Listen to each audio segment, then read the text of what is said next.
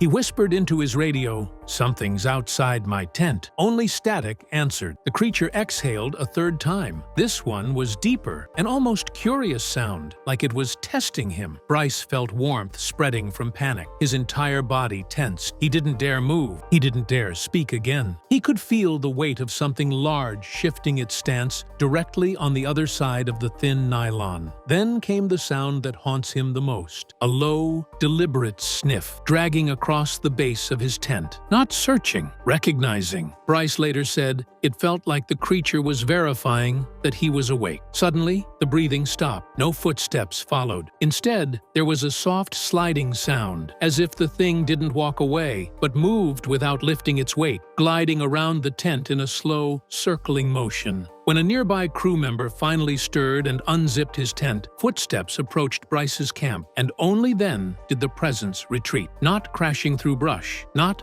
breaking branches, just dissolving into the dark. Bryce crawled out of his tent, pale and shaking. His voice cracked when he whispered to the cameraman, "It was waiting for me to be alone." That night broke whatever resolve he had left. The forest wasn't just dangerous. It was aware, and it was learning him. By the next morning, Bryce Johnson was no longer the same investigator who had entered the woods days earlier. Crew members described him as withdrawn, trembling, flinching at every unexpected sound. He barely spoke during breakfast, staring into the tree line as if expecting something to emerge at any moment. When producers asked if he was ready to continue filming, Bryce shook his head slowly and said, "It's not hunting Bigfoot, it's hunting me." The producers initially assumed exhaustion. Long days, sleepless nights, and intense tension had taken a toll on everyone. But then Bryce pulled them aside and showed them something no one else had seen. A page from his notebook filled with timestamps and descriptions of sounds, impressions, and moments where he felt the presence closing in. He highlighted several entries and said, "These weren't coincidences. It was tracking me on purpose." Later, when reviewing the campsite audio from the night before, sound engineers discovered something chilling. During the exact minutes Bryce heard breathing outside his tent, the surrounding microphones captured nothing. Total dead air. As if the forest itself muted to hide whatever was standing next to him. Sound suppression that precise was impossible by natural means, and everyone knew it. That was the breaking point. Bryce told producers he couldn't stay. Not one more night, not one more hour. This wasn't about the show anymore. This was survival. He said he felt a presence attached to him, following him specifically, reacting only when he was alone. His fear wasn't dramatic or panic. It was quiet, controlled, the kind of fear that sits deep in the bones. When he announced he was leaving, no one argued. He packed his gear before sunset. A security escort walked him out of the valley. One cameraman privately admitted he felt relieved to see Bryce go because the atmosphere around Bryce had become suffocating, like a storm cloud that only hovered over one person. For years, Bryce stayed silent about the real reason he left Expedition Bigfoot. The official narrative was that he took a break for personal reasons, but he recently revealed the truth in a private interview. "I didn't leave the show, I left the creature." He said that what they encountered in that valley wasn't Bigfoot, at least not in the way people think. It wasn't just a physical being, it was an intelligence, a presence capable of strategy, mimicry, environmental manipulation, and psychological targeting. Bryce admitted he feared it could follow him home if he stayed any longer. The interviewer asked him what he believed the creature wanted. Bryce looked down, took a long breath, and said, "It wanted me alone, and it almost got what it wanted." That was his final answer, and for the first time, fans finally understood. Bryce Johnson didn't quit the show. He escaped something he believed would have taken him if he stayed.